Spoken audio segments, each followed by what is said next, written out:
बहुत से दोस्तों की जानिब से मुझे मैसेज किए गए कि आपने एप्स्टीन फाइल के ऊपर अभी तक कोई वीडियो जो है वो नहीं बनाई है। उनके बारे में हमें बताएं कि जो फाइल रिलीज की गई हैं उनमें क्या क्या था। और चूंकि मैं बहुत ही ज़्यादा बिजी था, इस वजह से मैं इस पे वीडियो नहीं बना सका, क्योंकि ये एक रिसर्च बेस्ड काम था जिसमें पूरी रिसर्च करनी पड़नी थी कि उसके अंदर क्या क्या चीज़ें शामिल थी। तो खैर नाज़रीन, अब मैं उन दोस्तों के लिए वीडियो बना रहा हूँ कि एप्स्टीन फाइल के अंदर क्या क्या था और किन लोगों का जिक्र किया गया है। तो इसलिए मैं हर एक फेमस शख्स के बारे में बताऊंगा कि उन एप्स्टीन फाइल के अंदर जितने भी जो फेमस पर्सनालिटीज हैं उनके बारे में क्या क्या कहा गया।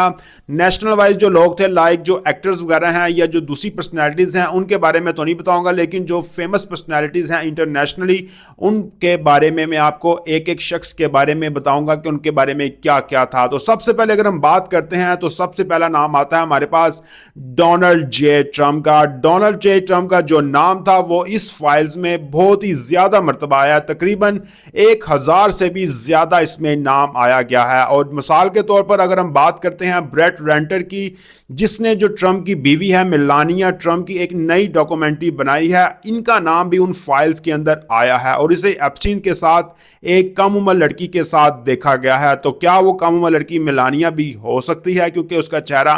छुपा हुआ था। उसके बाद आपको बताऊंगा कि आप ये भी जान लें कि ज्यादातर जगहों पे जहां डोनाल्ड ट्रंप का जिक्र है वहां पे उनके ऊपर कोई गलत इल्जाम नहीं लगाया गया। ज्यादातर जो है वो खबरें हैं या कुछ चीजें हैं जो एप्स्टीन ने अपनी ईमेल्स के जरिए दूसरे लोगों को बेचता था, या वो स्पेशल किस्म की ईमेल्स थी जो कि मीडिया पर काफी जिन्होंने तवज्जो हासिल की है। लेकिन अगर हम पिछले साल की बात करते हैं FBI की, जिन्होंने इनकी शिकायत की एक फहरिस्त बनाई थी जो कि डोनाल्ड ट्रंप के खिलाफ थी, जो कि 2020 में एक टिप लाइन के जरिए वसूल होती है, जहां पे आम जो लोग हैं वो फोन करके बार बार इन जुराइम की इत्तला देते हैं, जिसके ऊपर डोनाल्ड ट्रंप के ऊपर बहुत ही ज्यादा संगीन इल्जामात लगाए गए कुछ लोगों की जानिब से। और इसमें एक शिकायत एक औरत करती है और कॉल करती है और वो कहती है कि जब वो सिर्फ 13 साल की थी तो डोनाल्ड ट्रंप ने इनके साथ ज्यादती की। और एक और शिकायत में यह कहा गया कि ट्रंप और एप्स्टीन ने मार ए लोगों में ऐसी पार्टियां की जहां कम उम्र लड़कियों के साथ बहुत ही ज्यादा बुरा सलूक किया जाता था, मतलब उनका रेप वगैरह किया जाता था। और एक और इल्जाम यह भी है कि कैलिफोर्निया में